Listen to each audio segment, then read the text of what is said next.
One of the most misunderstood things in all of the music industry is what is the difference between mixing and mastering, and I will die on that hill.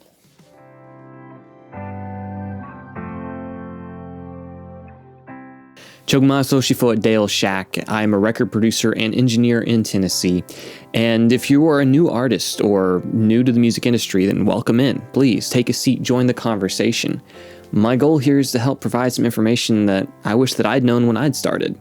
And everything that I know was freely given to me, so I'm going to freely give it in return. And if you enjoy this type of content or just the vibe that's here on this channel, please help me out, subscribe, like, comment, all those fun things, and let me know what you think, what topic you think I should do next. But you're here to learn what's the difference between mixing and mastering, unless you're just here to troll me in my comments, which by all means, have at it.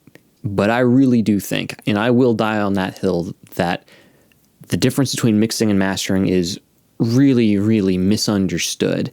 And the words are used oftentimes interchangeably when they're not interchangeable at all. They're a completely separate process from each other. And the more we understand that, the easier it is for us to communicate with the people that are around us, be that artists, producers, engineers, whoever that may be. And understanding that there's a lot that goes into making music. It's not just we go into studio, record it, and then it's ready for the world. There's a lot of other processes like mixing and mastering that are involved. But for us to really understand what is mixing, we actually have to take one step back in the process, which is tracking. Tracking is when you go into a studio and you have all of your musicians all around you. You have, a drummer and a keyboard player and a bass player and a guitarist, and you have all these people, performing the song with microphones, and somebody's over there hitting record. That is tracking. And you end up with these different tracks. All of these words are related. You're going to hear this a lot. These tracks are the individual microphones that are recorded. So, for instance, I don't know if you realize this or not, but almost no drums you've ever heard on the radio, at least not in the last nearly 100 years, have a single microphone on them, right? Well, I guess it's really been since like the 50s, but whatever. Each drum in a drum kit, which is one big giant instrument, has a microphone on it. So on a standard typical day, if I'm in studio tracking, then, a drum kit will have, say, 11 microphones. Or if I'm feeling extra and feeling bougie, or, I just want to do more for some reason, or maybe have a specific vibe I'm chasing, then I might do more. I might do, 15. I might do 20 microphones, right? Go crazy with it. Do more than that if you want to. I'm sure there's people out there that have done it. Each one of those microphones, you got to do something with. But, well, hold on. That's just the drummer, right? What about the bass player? Well, bass is easy. They're usually just one. Maybe it's two if you're doing a cab, but a lot of times you just have one for a bass player. But your guitar player? Here in Nashville, kind of the standard thing most studios do is two mics. They'll do a 57 and some kind of a roller, like a 122 or a 121. Well, that's two mics to choose from. Two mics you got to do something with. What about acoustic guitar? Well, sometimes it's just one mic, but oftentimes it's two. What if you have two acoustic guitars or two electric guitars? Okay, well, that's more microphones you got to deal with. What about your vocals? A lot of times it's not just one vocalist, right? You'll have a bunch of background vocals, and you might have 5, 10, 15, 20 background vocals on some productions, right? You'll have sometimes multiple lead lines. What about the ad-libs that are thrown in there? You have all these sources, all these tracks that are individual lines that you've got to do something with, because once it's tracked and recorded, you track it all at a good, healthy level. But if you played everything at the same level, how bad would that sound, right? It would sound terrible. You would hear, the hi-hat louder than, the singer. Nobody wants to hear that, right? So somebody has to take all of those tracks. The multi-track is what we call it. That's what you get. You have multiple tracks. Someone has to take the multi-track and blend it together into something that can be delivered to the public. Well, what do we listen on? If we're listening on headphones, we have two ears, so we have two headphones, right? You have, well, for you it's probably left and right.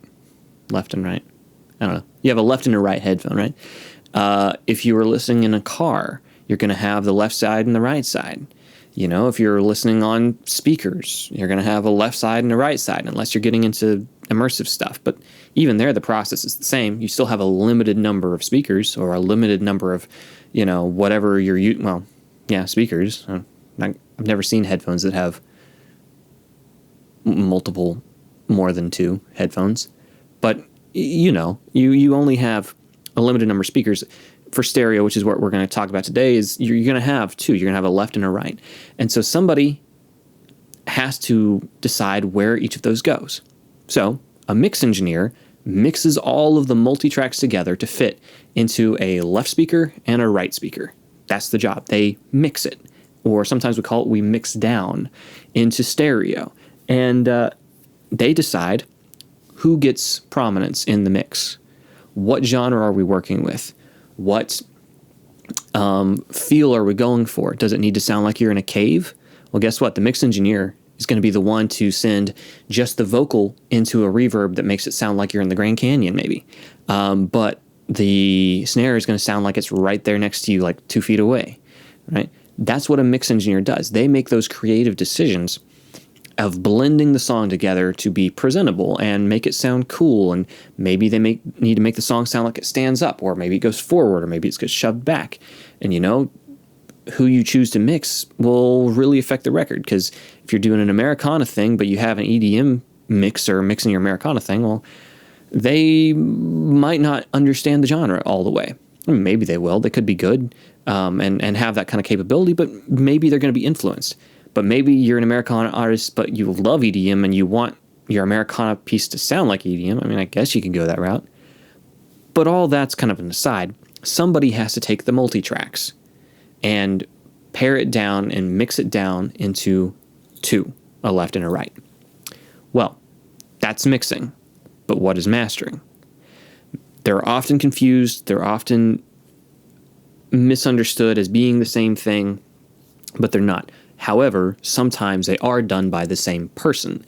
A mix engineer, especially in 2025, a lot of mix engineers also master. And a lot of that's due to budget constraints or time, or just the a lot of people who do kind of understand what mastering is but don't really get it, don't, I think, value it quite the way it should be, because mastering is really, really important. So what is it? Mastering takes the 2 channels, the left and the right, that the mix engineer mixed down. They take that and say, all right, this has to be released to the public. What do we need to do to get it there? So places like Spotify, Apple Music, YouTube Music, all those places have what they have standards that they require every song to be at. Otherwise, they'll do some manipulation, and it's not always a good thing. But even still, they have standards for delivery, things you have to hand them before they'll put it on their platform. Part of a mastering engineer's job is to make sure that it fits those standards. So, for instance, Spotify, Apple Music, they all require something called -14 LUFS. Your mastering engineer is going to understand that. And, you know, maybe they'll, with that understanding, play it a little differently and do something that fits your song. And now I'm crying in my left eye because something's in it. But a mastering engineer's job is to make sure that it works well for the public and is presentable in that regard. They're also the last creative stage in the process, and they're also the last set of ears to make sure that everything is of good quality and ready to go. Right? So as a mix engineer, if I have friends, which I do, that are mastering engineers, sometimes I'll send my song over to them and say, hey, would you mind listening to this? I've been working with this song for so long that I'm kind of ear blind to it. There are things that I've gotten used to that maybe are problems, and I don't hear them anymore because I've been working with it so long and I'm so close to the project. You know, you can't see the forest for the trees. So you send it to a mastering engineer, and they'll sometimes give you feedback, especially if you have a good relationship with them.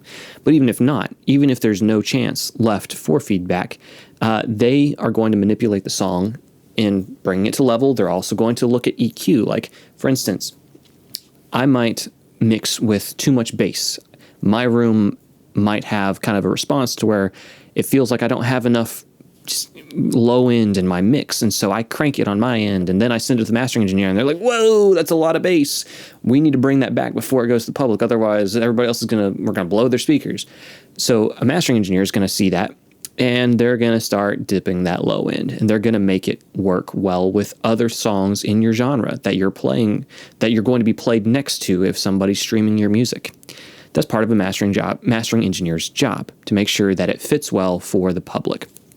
Other things that mastering engineers do is they put in the metadata, which is not always the fun stuff, but that is the stuff that makes sure you get paid, right? So if you are selling physical CDs or some kind of physical digital medium, then metadata is really important. They're going to put in their ISRC codes to make sure, again, you get paid. Or if you're playing a CD in the car and you hit skip, somebody's got to put in what's the time code for the next song. When does this song start and end? When does the next one start? If I want to listen to song 4, the CD player doesn't just happen to know. No, somebody went in there and said, song 4 starts at minute 15 and 23 seconds. The mastering engineer is the one to do that. They put in the P's and Q's. They put in all the metadata that's really important like that. So even though that might not be the fun stuff to talk about, it's really important because you want to get paid. With that in mind, though, talking about multiple tracks, if you're doing an album, then a mastering engineer's job is also to make sure that the fade outs and the fade ins to your next songs blend well together. Because the last thing you want is a 15-second pause in between track 1 and track 2, and somebody's thinking, wow, did I buy an album and it only has one song on it and we're already done? That would be terrible.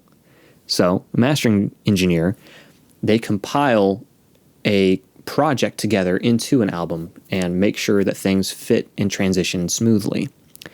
And that's just kind of touching the iceberg of what a mastering engineer kind of does. I'm not a mastering engineer. I will master songs and enjoy that process. But there's guys that go deep down into that rabbit hole, into that niche market that do amazing work. And there's so much more you could learn from them. Sage Audio is one that I think has some publications out there if you want to know a little bit more. They're a good resource to check out. And actually, I'll link them down below too, so it's easy for you to find. But maybe now you understand a little bit of what's the difference between mixing and mastering. Taking the multi-tracks into 2, and then making sure that 2 is presentable for the public to hear and to be streamed everywhere, which is ultimately the goal for you as an artist, right? So, if you found this helpful, please let me know. What topic do you think I should do next? Please let me know. Join the conversation.